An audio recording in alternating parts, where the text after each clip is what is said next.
Hi, I'm Judith Heinrich. And I'm Tudor Morgan. We are expedition leaders at Hurtigruten. Today, we are taking a look at the mystical saga island, Iceland. But before we really start, I think a short geoscientific presentation is needed. Don't you agree, Judith? Absolutely. A couple of 100 million years ago, the world was consisting of one large supercontinent that was called Pangaea. Then the continents we know today started to drift apart on different tectonic plates. These are basically sections of the Earth with oceans and land on top of them that moves very, very slowly far away from each other.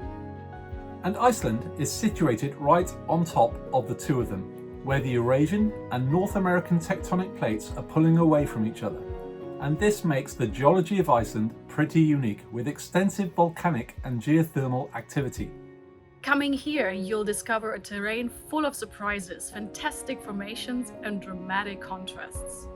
Explore the surface of a glacier, sail into deep fjords, take a walk on a surreal lava field or a black sand beach.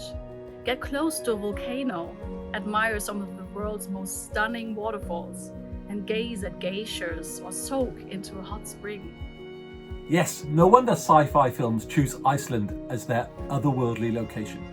Active volcanoes, dramatic geysers shooting superheated steam into the air, and the shifting, massive ice walls are the largest remaining glaciers in Europe. Iceland's nature is a living gallery of the creative powers of the four elements. Vast expanses of unspoilt nature sweep right up to the doorstep of small, highly modern communities such as Reykjavik, the world's northernmost capital city. The Saga Island has been shaped by isolation and the mighty forces of nature that surround the people living here. The awesome scenery is brought to life by the fairy saga tales that are ripe with magic, elves and trolls. And even today, almost half the Icelandic population believe in Hildefolk, hidden folk or elves. In fact, local belief is so strong that construction projects have been halted so as not to disturb these mystical creatures. Many families keep charming elf houses in their gardens, and Icelanders know their saga tales well, and they consider them as an important part of their proud Norse heritage. On the wildlife side, minke and humpback whales feed and breed off the Icelandic coast, joined by porpoise, dolphin, and sometimes spectacular blue whales and orcas. On land, reindeer roam on eastern Iceland, watched by the native Arctic fox.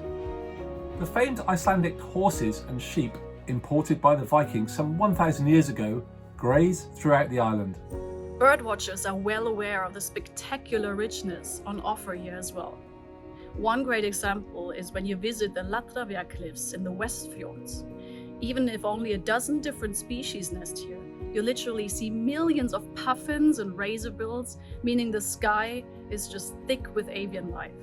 Many of the 350 Icelandic bird species can be seen on or close to the dramatic bird cliffs of the island, like Arctic terns, great skewers, the great northern diver, harlequin duck, Barrow's goldeneye, fulmars and brunix guillemots.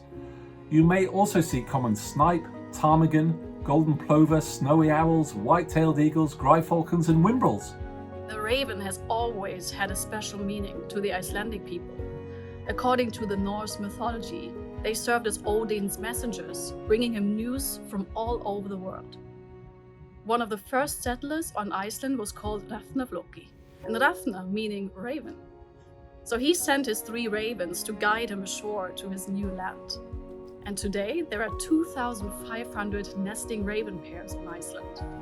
Even though Iceland doesn't always have sunny and warm weather, the black sand beaches, settlements, basalt caves, great meadows dotted with flowers, mountains of different shapes, volcanoes, glaciers, waterfalls, and fjords create an eerie beauty unlike anywhere else. Experiencing the serenity of this faraway corner of the world is a reward well worth the journey. And the locals are very welcoming, and you'll get several chances to meet them. Exploring Iceland from a ship is a great way to experience this island, because you really get to see the diversity. And if you have visited Iceland before on land, then seeing it from the seaside is a totally different experience. First of all, you get a better overview of the different geology. That in itself is absolutely unique. Then, when you go on an expedition with us, we'll take you on our small expedition boats to go ashore on places that you can't reach from land. And we go to stunning fjords. We also visit places that are reachable from land, like small villages, cities, and places of extreme natural beauty. Our expedition team really know Iceland. Some are even natives. Join fascinating lectures about Iceland's geology, culture, sagas, traditions, wildlife, and much, much more. Take part in on-deck guiding and wildlife watching, activities in the Science Centre and our Citizen Science programme, where you can contribute to science and scientists. To get the ultimate Iceland experience, you can join several included and optional excursions every day, like hiking over a lava field or to places off the beaten track. Visit hot springs and nature baths where you can take a dip, enjoy town walks, sightseeing to highlights, bird-watching tours, and horseback riding. Or how about a glacier lagoon cruising, history tours, whale watching safaris, walks with locals and food tastings? Iceland offers endless possibilities. So join us and discover this mythical island of fire and ice. It's the perfect place for explorers looking for the unexpected.